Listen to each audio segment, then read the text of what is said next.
നമുക്കങ്ങനെ ബോറടിക്കത്തില്ല. എന്നാ എല്ലാവരുമായിട്ട് കമ്പൈനായിട്ട് ഇരുന്നാണെങ്കിലും നല്ല സൂപ്പർ ഡൂപ്പറാണ്. നമുക്ക് എക്സാം അടുത്തപ്പോൾ എനിക്ക് എക്സാമിൻ്റെ തലേന്നൊക്കെ ആയപ്പോൾ ഒരു ടെൻഷൻ ഉണ്ടായിരുന്നു. പക്ഷെ അന്നേരം സാറിൻ്റെ തലേന്നും ഒരു ക്ലാസ് ഉണ്ടായിരുന്നു. സാർ പറഞ്ഞു ധൈര്യമായിട്ട് പോയിട്ട് വാ, എല്ലാം നമ്മൾ പഠിച്ചതേ വരത്തുള്ളൂ, എല്ലാം നമുക്ക് അറിയാവുന്നതാണ്.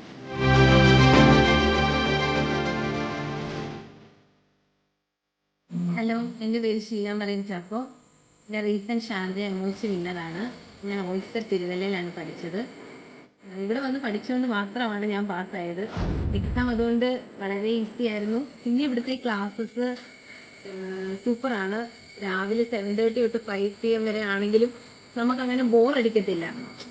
എന്നാ എല്ലാവരുമായിട്ട് കമ്പൈനായിട്ട് ഇരുന്നാണെങ്കിലും നല്ല സൂപ്പർ ഡൂപ്പറാണ്. സാറിൻ്റെ ക്ലാസ് എങ്ങനെയുണ്ടായിരുന്നു? സാറിൻ്റെ മോട്ടിവേഷൻ അല്ലെങ്കിൽ ഇവിടുത്തെ സ്റ്റാഫിൻ്റെ അപ്രോച്ച് അതൊക്കെ എങ്ങനെയുണ്ടായിരുന്നു? നല്ലതായിരുന്നു. അതായത് നമ്മളെ ഭയങ്കര ടെൻഷൻ ഫ്രീ ആക്കുന്നൊരു മോട്ടിവേഷൻ ക്ലാസ് ആണ് സാറിൻ്റെ. നമുക്ക് എക്സാം അടുത്തപ്പോൾ എനിക്ക് എക്സാമിൻ്റെ തലേന്നൊക്കെ ആയപ്പോൾ ഒരു ടെൻഷൻ ഉണ്ടായിരുന്നു. പക്ഷെ അന്നേരം സാറിൻ്റെ തലേന്നും ഒരു ക്ലാസ് ഉണ്ടായിരുന്നു. സാർ പറഞ്ഞു ധൈര്യമായിട്ട് പോയിട്ട് വാ, എല്ലാം നമ്മൾ പഠിച്ചതേ വരത്തുള്ളൂ, എല്ലാം നമുക്ക് അറിയാവുന്നതാണ്.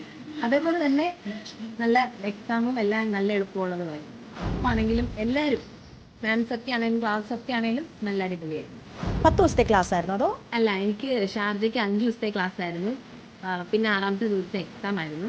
ഓക്കെ, എങ്ങനെയുണ്ടായിരുന്നു നമ്മുടെ ഇവിടുത്തെ ക്ലാസ് അല്ലെങ്കിൽ അറ്റ്മോസ്ഫിയർ? ഒരു ക്ലാസ് എന്നൊരു ഫീലിലായിരുന്നോ പോയത്?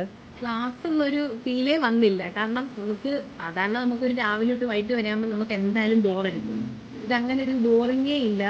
ബ്രേക്കിന് ബ്രേക്ക്, ആവശ്യത്തിന് എല്ലാം ഉണ്ടായിരുന്നു. നമുക്ക് സൂപ്പറായിരുന്നു. ഇവിടുത്തെ ആ ഒരു എൻവയോൺമെൻറ്റ് തന്നെ ആണെങ്കിലും നമുക്ക് വരുമ്പോൾ നല്ല ആദ്യം വന്നപ്പോൾ ഒരു ഗാർഡനിൽ വന്ന് കയറുന്ന പോലെ ആയിരുന്നു. ഹാപ്പിയാണോ? Double happy. ഇനി ഒരാൾ ചോദിക്കുകയാണ് ഒരു എക്സാം അറ്റൻഡ് ചെയ്യാൻ അല്ലെങ്കിൽ ഷാർജ എമോജി തന്നെ ചോദിച്ചാൽ വേറൊരു സജഷനായിട്ട് കൊടുക്കാൻ വേറൊരു അക്കാഡമിയോ അല്ലെങ്കിൽ വേറൊരു ഓപ്ഷൻ ഉണ്ടാവുമോ? ഒരിക്കലും ഇല്ല. കാരണം ഓയിസ്റ്ററിൽ വന്നതിന് ശേഷമാണ് ഞാൻ നേരത്തെ കേട്ടിട്ടുണ്ടെങ്കിലും നമ്മൾ വന്നൊന്ന് എക്സ്പീരിയൻസ് ചെയ്ത് കഴിയുമ്പോഴാണ് നമുക്ക് അതിനെപ്പറ്റി കൂടുതൽ അറിയുന്നത്. ഇവിടെ വന്നതിന് ശേഷം എനിക്ക് മനസ്സിലായി. എൻ്റെ ഫ്രണ്ട്സിനൊക്കെ പറഞ്ഞിട്ടുണ്ട് ഇവിടെ വന്നാൽ മതി, 100% ഗ്യാരണ്ടി ഞാൻ കൊടുത്തിട്ടുള്ളൂ. എബ്രോഡിലേക്ക് പോകാൻ ആഗ്രഹിക്കുന്ന എല്ലാ നഴ്സസും ഞാൻ ഓയിസ്റ്റർ തന്നെ റെക്കമെൻഡ് ചെയ്യും. കാരണം 100% റിസൾട്ട് ഉറപ്പാണ്. സോ എല്ലാവരും ഓയിസ്റ്ററിലേക്ക് വരും, വിജയം ഉറപ്പാണ്.